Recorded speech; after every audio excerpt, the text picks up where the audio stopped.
It is and it is not. I think we shouldn't underestimate the importance of normalization between Israel and any Arab country. I hate to correct Jared Kushner, but it's not a peace agreement because there will never been war between the UAE and Israel.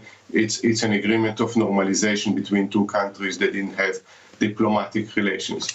However, there were trade relations, a representation of Israel, diplomatic one, in the UAE for quite some time. So this is an upgrade of the relation existing already. But the fact that they're out in the open, it's a change. To say that this is going to bring all the GCC countries, even beyond, into the fold and opening diplomatic missions in Israel, I think it's too early. Why is it happening and why now? It's an interesting thing. One needs to know what happened behind the scenes. But I assume that it was very important for both Trump and Netanyahu. They haven't had good news for a while. And the question, what happened in the negotiation around it?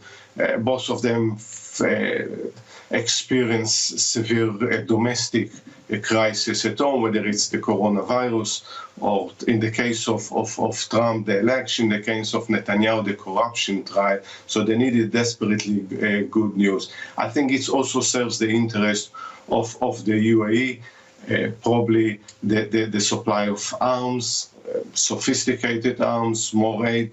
So I think diplomatically it gives us more access to Washington. So I think there were negotiations for a while, and it's something that one could expect to happen. But there are two big questions.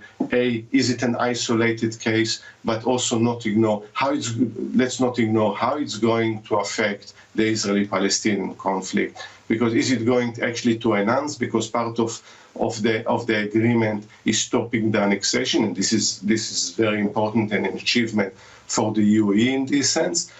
Or it's going to be completely neglected by Israel and help Israel to entrench the occupation.